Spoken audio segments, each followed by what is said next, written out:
আবু দাউদ শরীফ হাদিস নাম্বার 2471 নম্বর হাদিসে বর্ণনা, মুসনাদ আহমদ 25,548 নম্বর হাদিসে বর্ণনা আছে রাসূলুল্লাহ সাল্লাল্লাহু আলাইহি সাল্লামের স্ত্রী আম্মাজান আয়েশা রাদিয়াল্লাহু তাআলা আনহা তিনি বলেন, কানা আহাব্বুশ শুহুরি ইলা রাসূলিল্লাহি সাল্লাল্লাহু আলাইহি ওয়াসাল্লাম আইয়াসুমাহু শাবান।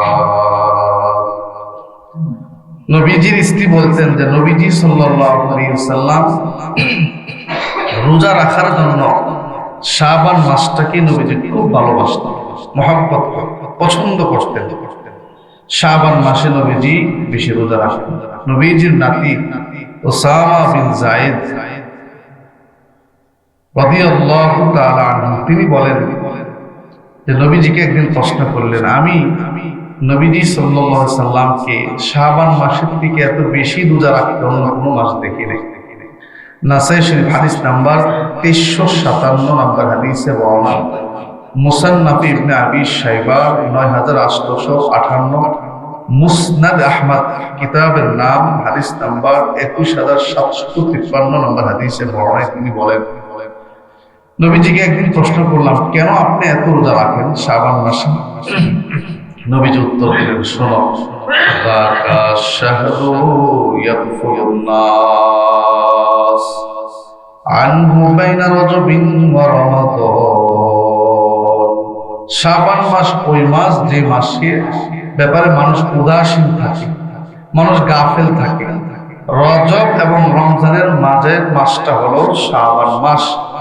আর আমি নবী এই জন্য শাবান মাসে বেশি রোজা রাখি।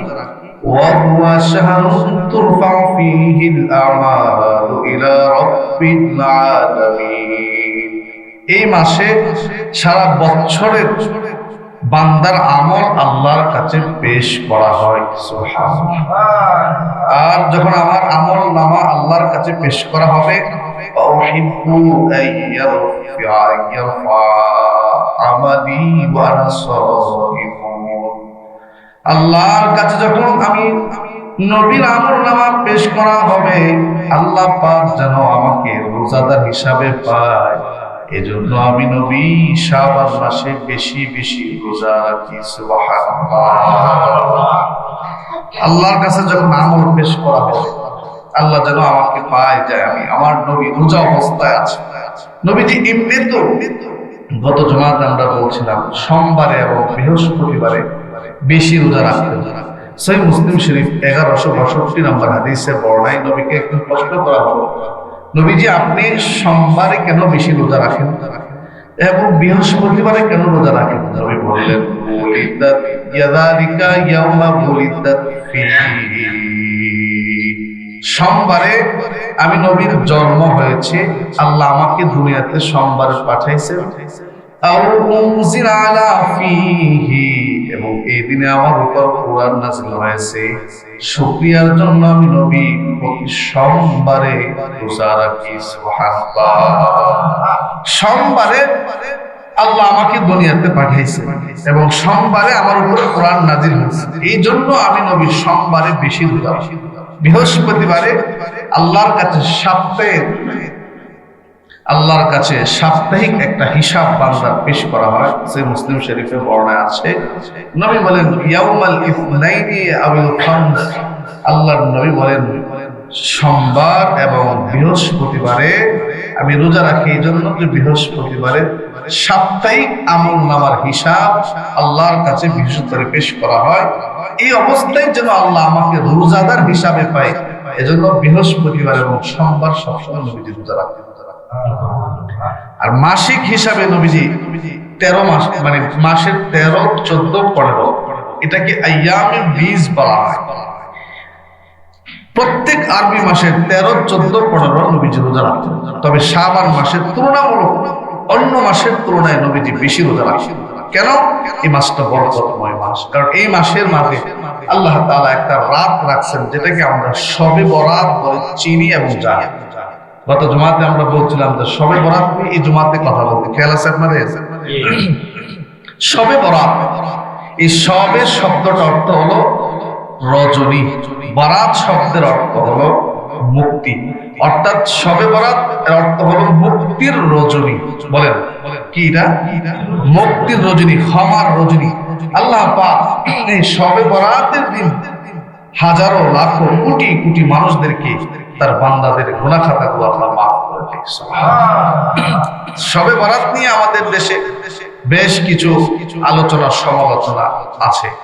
আমরা শরীয়তের মাপকাঠি মানতে যাই, আল আমালু মাতলুবাতুন ওয়াল আমালু মামনুআতুন। শবে বরাতের কিছু করণীয় বর্জনীয় আমরা শুনি। শবে বরাত নিয়ে যারা খুব বেশি বাড়াবাড়ি করে আমরা তাদের পক্ষে না।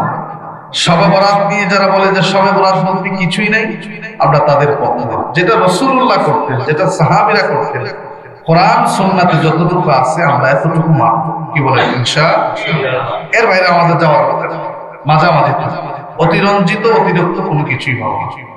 শবে বরাতের ব্যাপারে অনেকগুলো হাদিস আছে যেগুলো সমষ্টিগতভাবে বোঝা যায় শবে বরাতের একটা বিশেষ মর্যাদা ফজিলত কোরআন সুন্নাতে আছে। সহিহ ইবনে হিব্বান এই একটা হাদিসের কিতাবে 5665 নম্বর হাদিসে বর্ণনা আছে। ইবনে মাজাহ হাদিস 1390 নম্বর হাদিসে বর্ণনা আছে। ইবনে মাজাহর আরেকটা হাদিস 1388 নম্বর হাদিসে বর্ণনা আছে। এই হাদিসগুলো পর্যালোচনা করলে দেখা যায় শবে বরাত, যেটাকে আমরা শবে বরাত বলে জানি, লাইলাতুল নিসফি মিন শাবান, শাবান মাসের 14 তারিখের রজনী, যেটা এটা হাদিসে পাওয়া যায়। সুবহানাল্লাহ। এটা সহিহ হাদিসের বর্ণনায় আছে। এক হাদিসে বর্ণনায় সহিহ, আরেক হাদিসে বর্ণনায় হাসান, আরেক হাদিসে বর্ণনায় যায়ীফ, কিন্তু ইবারতগুলো কাছাকাছি। বলে হুজুর হাদিস দিয়ে এগুলো কি? আপনারা দলিল আদিল্লাহ তো বুঝেন, দলিল খেতকিরি দলিল তো বুঝেন। দলিল কিন্তু সব একরকম থাকে না, কিছু কম বেশি থাকে। কি বাস্তবতা? দলিলের কিছু দেখবেন কম বেশি থাকে। দলিল শক্ত মজবুত নরম এরকম কিছু যারা দলিল ঘাটাঘাটি করে তারা বুঝে না। তো শবে বরাতের ব্যাপারে যে হাদিসগুলো আছে এগুলো একটা হচ্ছে একেবারেই সহিহ, আরেকটা হচ্ছে কিছুটা দুর্বল, আরেকটা হচ্ছে কিছু দুর্বল। কিন্তু সমষ্টিগতভাবে শবে বরাত বলতে কিছু নাই এটা বলার সুযোগ নাই। ইসলামে শবে বরাতের অস্তিত্ব আছে। শবে বরাত যুগ যুগ ধরে, শবে বরাত যুগ যুগ ধরে আল্লাহ তাআলা এই বান্দাকে ক্ষমা করতেছেন। শবে বরাতের রাতে আল্লাহ তাআলা এই উম্মতকে ক্ষমা করতেছেন। সহিহ ইবনে হিব্বানের বর্ণনায় নবীজি সাল্লাল্লাহু আলাইহি সাল্লাম বলেন, ক্বালা রাসূলুল্লাহ সাল্লাল্লাহু আলাইহি ওয়াসাল্লাম, আত্তালিউল্লাহু ইলা খালকিহি ফি লাইলাতিন নিসফি মিন শাবান ফায়াগফিরু লিজামি'i ইল্লা লিমুশরিকিন আও মুশাহিদ। এই হাদিসের মধ্যে আল্লাহর নবী বলেন, আল্লাহ পাক শাবান মাসের 14 তারিখের রাত্রি, অর্থাৎ মিন নিসফি শাবান, শাবান মাসের 14 তারিখের রাত্রে আমরা যাকে শবে বরাত বলে চিনি, নবী বলেন ওই দিন আল্লাহ পাক গোটা সৃষ্টি জগতের প্রতি রহমতের দৃষ্টি দিয়া তাকায়, গোটা সৃষ্টি জগৎকে আল্লাহ ক্ষমা ঘোষণা করে দেয়। হুজুর বলেন সুবহানাল্লাহ। এই দিন অর্থাৎ শাবান মাসের 14 তারিখের রজনীতে গোটা সৃষ্টি জগতের দিকে তাকায়। ইবনে মাজাহ হাদিস নাম্বার 1390 নম্বর হাদিসে আল্লাহ তাআলা এই হাদিসের মধ্যেই নবী সাল্লাল্লাহু আলাইহি ওয়াসাল্লাম এইভাবেই বলেন যে আল্লাহ পাক শাবান মাসের 14 তারিখের রজনীতে নিজেকে প্রকাশ করেন, গোটা সৃষ্টি জগতের মধ্যে তাকান। ইন্নাল্লাহা লা ইয়াত্তালিউ ফি লাইলাতিন নিসফি মিন শাবান ফায়াগফিরু লিজামি'i খালমিন জামি'i খালকিন ইল্লা লিমুশরিকিন আও মুশাহিদ। নবীজি সাল্লাল্লাহু আলাইহি দিকে বের করে দেয়, ঘর থেকে বের করে দেয়। তারপরে মা বাবার সাথে কখনো খারাপ ব্যবহার করবা না। 3 নাম্বার ওয়ালা তাতরুকান্না সালাতাম মাকতুবাতাম মুতাআম্মিদান, সাবধান মুআজ, কখনো ইচ্ছাকৃতভাবে এক ওয়াক্ত নামাজ ছাড়বা না। ফাইন্নামা ইন তারাকাস সালাতা মাকতুবাতান মুতাআম্মিদা ফাকাদ বারিআত মিনহু জিম্মাতুল্লাহ। যে ব্যক্তি আল্লাহর ফরজ বিধান এক ওয়াক্ত নামাজ ছেড়ে দেয়, আল্লাহর জিম্মা তার থেকে উঠে যায়। বলেন নাউযুবিল্লাহ। 4 নাম্বার, ওয়ালা তাশরাবান্না খামরা, সাবধান, কখনো মদ পান করবা না। ফাইন্নাহু রাসূলুন ফাহিশা, নেশাগ্রস্ত হইবা না, ইয়াবা খাইবা না, গাঁজা খাইবা না, মদ খাইবা না। এগুলো হলো দুনিয়ার সবথেকে বড় ফাহিশা কাজ। যেগুলো ফাহিশা কাজের দ্বারা দুনিয়ার সব গুনাহ শুরু হবে। 5 নাম্বার, ওয়া ইয়াকা ওয়াল মাসিয়াতা ফাইন্না বিল মাসিয়াতি হাল্লা সাকাতুল্লাহ, যত বড় নিজের গুনাহ থেকে বিরত রাখো, গুনার দ্বারা আল্লাহর রাগে পতিত হয়, আল্লাহর রাগে, আল্লাহর খুদে পতিত হয়ে যাবে। যত পারো নিজের গুনাহ থেকে বাঁচায় রাখো। 6 নাম্বার বললেন, ওয়া ইয়াকা ওয়াল ফিরারা মিনাজ যাহফি ওয়া ইন হালাকান নাস, হে মুআজ, যুদ্ধের ময়দান থেকে কখনো পলায়ন করবা না। যদিও সব মানুষগুলো শহীদ হয়ে যায়, ধ্বংস হয়ে যায়, একাই লড়াই চালায় যায়, তারপর পিছনে আসবা না। 7 নাম্বার, ওয়াইদা সাবান নাসা মাউতুমান তাফিহিম, কখনো যদি এলাকার মধ্যে মহামারী দেখা দেয়, কখনো যদি এলাকার মধ্যে ভাইরাস দেখা দেয়, মৃত্যুর ভয়ে ওই এলাকা থেকে পালা যায়, বাবা কপালে যা আছে তাই হবে, যেখানে আসো সেখানে অবস্থান করবো। সুবহানাল্লাহ। 8 নাম্বার বললেন, ওয়াল ফিআলা ইয়ালিকা মিন তাওলিকা, সামর্থ্য অনুযায়ী পরিবারের জন্য খরচ করো। সাবধান, পরিবারের কষ্ট দিও না, বখালতি করবা না। 9 নাম্বার, ওয়ালা তারফানহু মাসাকা দাবা, পরিবারের জন্য শাসনের লাঠি ঘরের মধ্যে ঝুলায় রাখবা। মেয়েটা নামাজ না পড়লে, ছেলেটা নামাজ না পড়লে শাসন করবা, আদব আখলাকের জন্য শাসন করবা। 10 নাম্বার, ওয়াকিফুল ফিল্লাহ,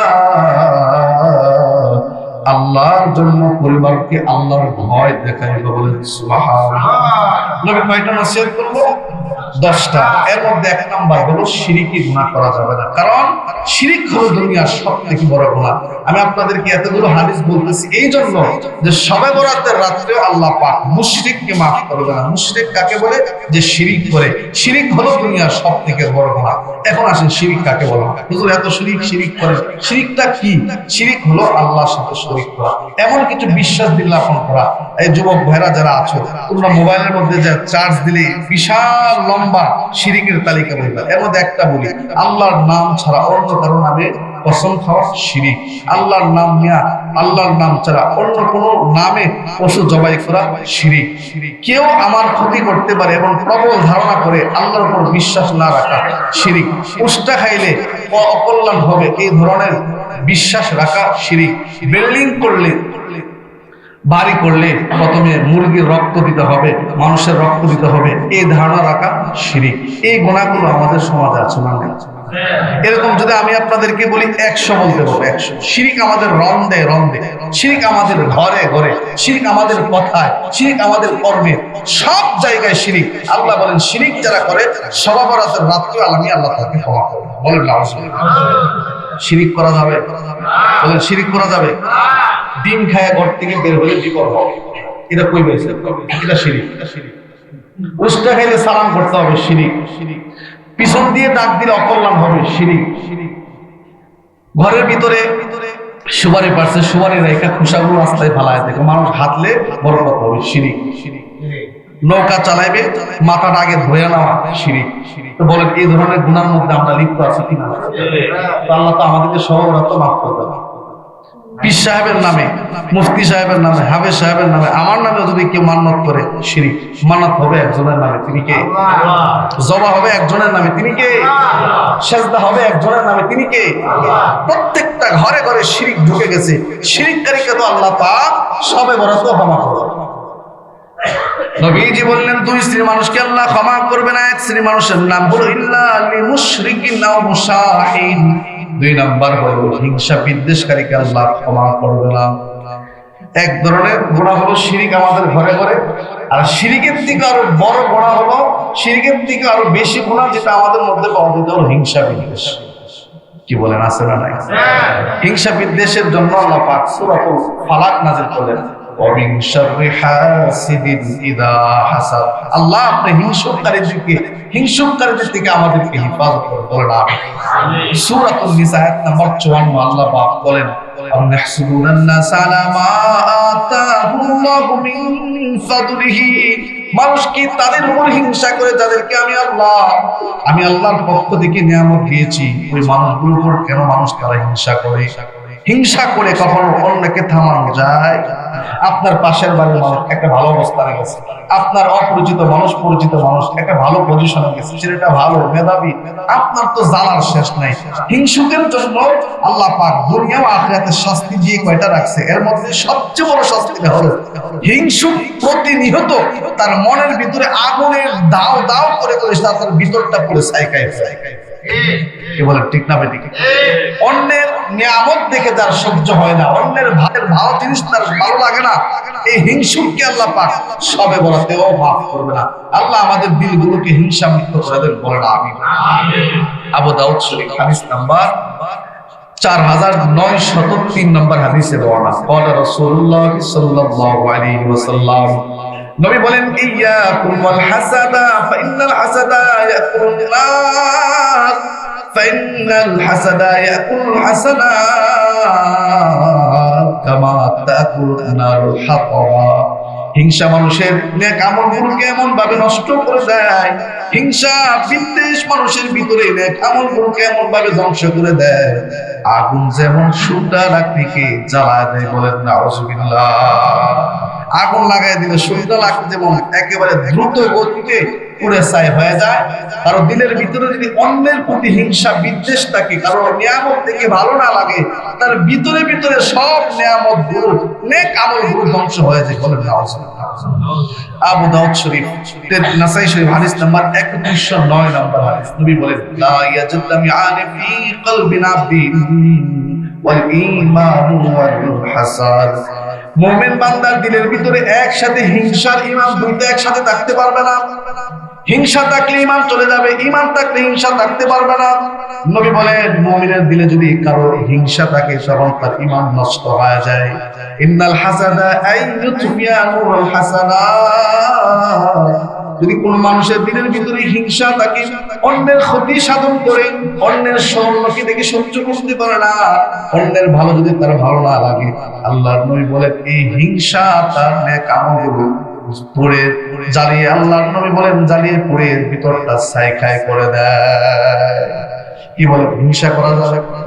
তো হিংসা যে আসে দিলের ভিতরে, হিংসা যদি কারো ভিতরে আসে, আপনি যদি বলেন যে আমার ভিতরে হিংসা নাই, তাহলে আপনি এক নাম্বার মৃত্যু, কারণ হিংসা দিয়ে আল্লাহ আপনাকে সৃষ্টি করছে। হিংসা করা যাবে না। যদি কাউকে দেখলে আপনার হিংসা হয়, কারো দেখলে যদি আপনার খারাপ লাগে, আপনি একটা কাজ করেন, 2 রাকাত নামাজ পড়ে তার জন্য ডাবল দোয়া করেন। কি বলেন, ঠিক না?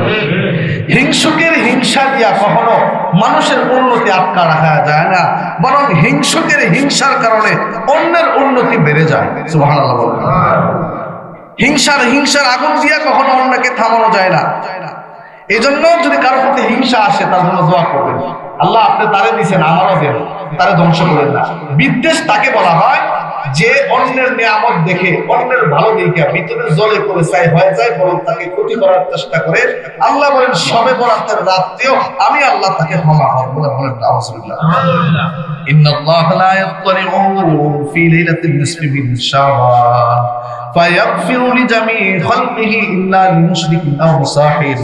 নবী বলেন লাইলাতুন নিসফি মিন শাবান, শবে বরাতের রাতে আল্লাহ দুনিয়ার সব মাখলুককে ক্ষমা করে দেয়, মাত্র 2 শ্রেণীর মানুষকে ক্ষমা করে না। 1 নাম্বার হলো মুশরিক, আরেক নাম্বার হলো হিংসা বিদ্বেষকারী। আল্লাহ আমাদেরকে গুনাহ থেকে হেফাজত করুন, বলেন আমিন। লাইলাতুন নিসফি মিন শাবান, শবে বরাত হলো আগামী 4 দিন পরে। আজকে হলো আগামী বুধবার। বুধবারে কি রাত্রে না মঙ্গলবার রাত্রে? না, বুধবারের রাত্রে। বুধবার দিন গিয়ে আজকে হলো 10 তারিখ শাবান মাসের। তাহলে এই 4 দিন পরে শবে বরাত। শবে বরাতের নির্দিষ্ট নামাজ নাই, শবে বরাতের নির্দিষ্ট রোজা নাই। যে যতটুকু পারে ইবাদত করবে, আল্লাহর কাছে কান্নাকাটি করবে, আল্লাহর কাছে রোনাজারি করবে, গুনাহের মাপ চাইবে। কি বলেন, আমাদের জীবনে গুনাহ আছে না নাই? গুনাহ নাই এমন একটা মানুষ থাকলে হাত জাগান। গুনাহ নাই এমন কেউ আছেন এখানে যে আমার জীবনে কোনো গুনাহ নাই? এত বড় ভালো মানুষ সীতারামপুর আছে? আমাদের সবার গুনাহ আছে। তাহলে আল্লাহ যেদিন আইসা মানুষকে ডাকবে গুনাহ মাফ করো, সেদিন আমরা কম বলে ঘুমাইতে থাকি না? ইবাদত বন্দিকে দরকার আছে? আরে কথা বলে না, ইবাদত বন্দিকে দরকার আছে না নাই? তাহলে শাবান মাসের 13, 14, 15 যে সমস্ত মা বোনরা রোজা রাখতে চান, 13, 14, 15 তারিখে রোজা রাখবেন। এই 3 দিন রোজা রাখা সুন্নাত। এর মাঝে আবার সবে বরাত পড়বে। আল্লাহ আমাদেরকে মানার বোঝার তৌফিক দান করুন, বলেন আমিন। ওয়া আখিরু দাওয়ানা আলহামদুলিল্লাহি রাব্বিল আলামিন। যারা সুন্নাত পড়েন তারা সুন্নাত পড়ুন।